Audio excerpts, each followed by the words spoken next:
Ah, yes, it is now 27 before the hour of 9 o'clock, and we welcome you back here to Morning Magazine. You can't have a St. Patrick's Day celebration without having some Irish people on, and we have 100% Irish folk with us today. These are good folk, and Harry Gallagher hopefully will be joining us a little bit later. I'm very pleased to be able to welcome to this program Vince and Ann Doyle. It's a delight to have you here, and just before we went on, this is somewhat of a coup because I have the two of you for the first time ever. Both of you sportscasters, right? Both of you well known for being involved in sports, and I'm just not saying this because you're here. When you do what I do for a living, you need a lot of information very quickly, very succinctly. And WWJ is probably the finest radio station in this town, one of the best. And Vince is on there every day, and I listen to you every day on the way home. Appreciate it. And Ann, how did you get into the sports business? It was like father, like daughter, that kind of thing? I guess that's what happened. It was not a plan that started out when I was young. You didn't beat her up as a kid and say, be a sportscaster and get out there? No, not at all. And I think it was the biggest surprise to my father when I came home and said, I went and was talking to Channel 2 about coming and working here, and my background was in news, and I came home and said, hey, guess what, Dad? They offered me a job doing sports. And I said, what do you think about that? And it had to do with our whole family, you know, had to be interested in sports just because of growing up with my father. That's been a big part of our lives, and it was natural. And it's a big family, too. 7 of you, is that right? 7 children. My goodness, all sportscasters. All doing play-by-play at Notre Dame. Right. Vince, how did you get interested in sports? Was it as a kid, or? Yeah, I think from the time I was just a kid, sports was always part of my life. I participated in sports a great deal. And I can remember growing up in New York City and Manhattan, following the Yankees and the Giants. My dad was a very, very great Yankee fan. And in the summertime, his parents lived in Staten Island. And the ritual was, when the Yankees were home, we went to Yankee Stadium. When the Yankees were on the road, we went to Staten Island to visit his mother and father. But sports was always a part of my life, and I just naturally, I would listen to Yankee ball games and Giant games and things like that on the radio. We had to say Dodgers, too. Beg pardon? Would be the Brooklyn no. The Dodgers were, that was Timbuktu. That was, it was in Brooklyn. It was in Brooklyn. But Brooklyn another country. Another country. So it was always part of me, really. It's just always part of my life. And being Irish, is it kind of just a natural transition to be an Irish sportscaster? Do you have to be Irish to be a good sportscaster? No, I don't think so. Let Ann answer that. Yeah. I don't know if it has anything to do with it. Maybe it has to do with kissing the Blarney Stone or something, being able to talk a lot, but... When you were growing up, is there anything you used to do as kids or adults, whatever, as Irish, you know, during the celebration of St. Patrick's Day? Anything special? I can remember as a kid in New York City, the big event on St. Patrick's Day was the St. Patrick's Day Parade. Huge. I'm from that area of the country, too. Okay, fine. Coming up Fifth Avenue. And I can remember, number one, attending a St. Patrick's Day Parade with my mother. And the parade was so tremendous. And leading the parade were a bunch of Irishmen on horseback. And they had the big high hats, you know. And I said to my mother, I said, Mom, how come these guys get to ride horses? And she said, Vincent, they are so full of the spirit, they can't walk. And then I can remember I can remember as a kid marching in the St. Patrick's Day Parade. We had a Catholic, what was called a Catholic Boys Brigade.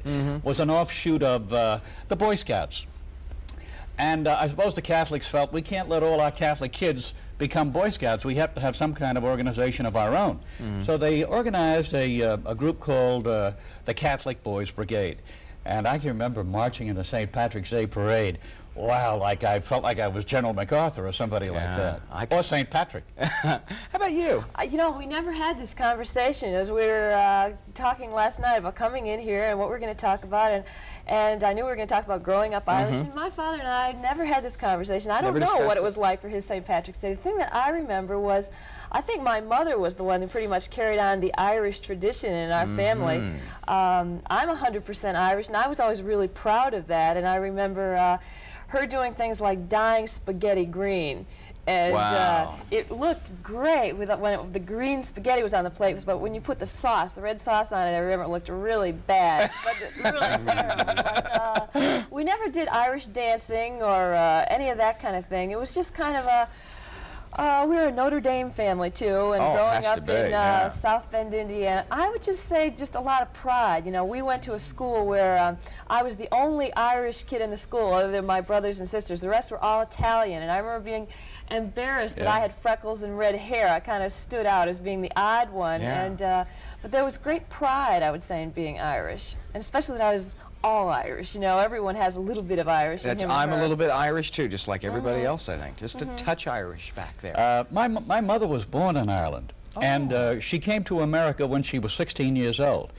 And there are little stories on how people come to America from Ireland. Well, my mother actually ran away from home. She was 16 and she was paddling around, as she tells me the story. She was paddling around with another girl in the town, and she came from Roscommon. And one day, the other girl's father was a contractor, and he had a lot of money at home. And this other kid gets the money and said to my mother, Annie, let's go to America. And they grabbed this money and take off. And they got on some kind of freighter. They're still being sought after by Irish Still authorities. being sought after. Everybody, you know, trying to track them down.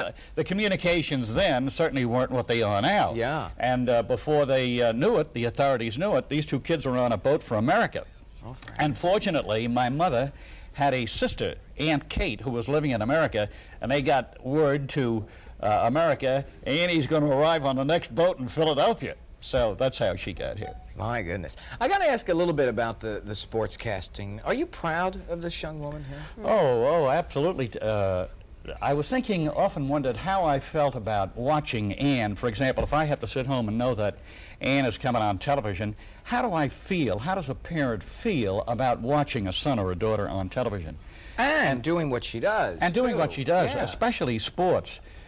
It dawned on me one day that I feel about her the way I would feel if I were watching one of my boys, Dan or Tom or Vinny, and they were all hockey players, playing a hockey game. You watch your son playing in a hockey game, and you want him to do well. And all of a sudden, one night, I felt, my gosh, I feel about watching Ann on television the way I would feel about watching the boys play hockey.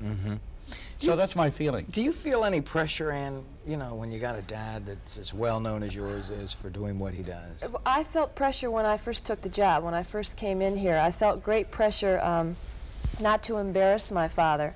I was coming into kind of a new territory for me, which was his territory. And he had a lot of friends and was respected in this community. And Did that help you or hurt you? it helped me, I would say. People were willing to, they knew I was his daughter and were willing to give me a chance because of that.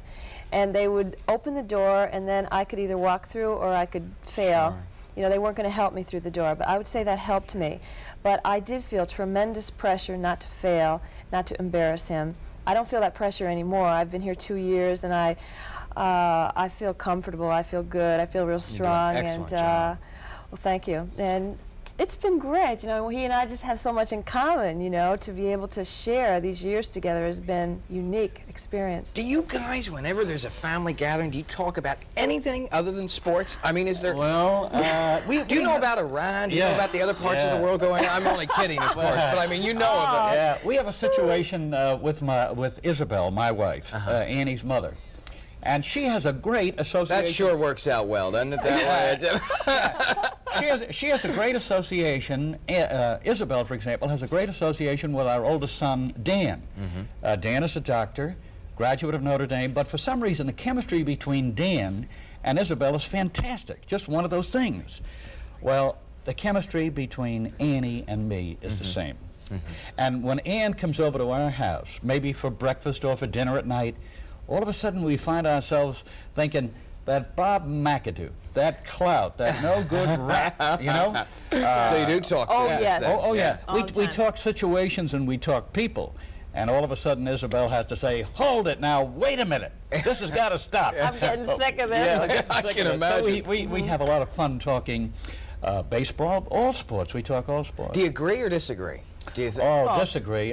It's both. It's a fluctuation back and forth. You think the same thing? Oh, sure, definitely. We go back and forth all the time. I think in the beginning, when I was first here, I was more looking to my father for some background, some history, some things that had gone on before. And now we tend to disagree much more. I have my own real strong opinions. Very quickly, even though it's St. Patrick's Day, what about the Tigers coming up? Going to be a good season? No.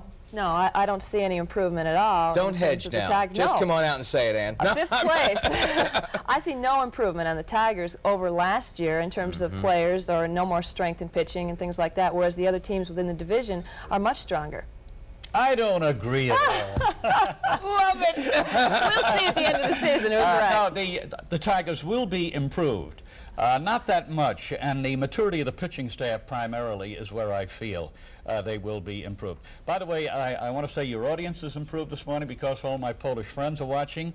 Eddie Prawalski, the official scorer for the Tigers, Sister Azaria, and all of the Salesian nuns, they're all watching, thanks to my Polish friends. Fantastic. Well, right down the middle on the Tigers here. Yes and no, and we'll find out what happens at the end of the season. Thank you for being here. It's a delight to meet you. Thank you. Pleasure Vince to be Doyle here. every day on WWJ Radio, and of course our own Ann Doyle right here on Channel 2. Right. Nice to have you with us today. Thank Happy you. St. Patrick's Day. Thank you. And What's the rest of the day to you. Thank you. What's St. Patrick's Day without an Irish dance? That's next on Morning Magazine, or MM as the card says.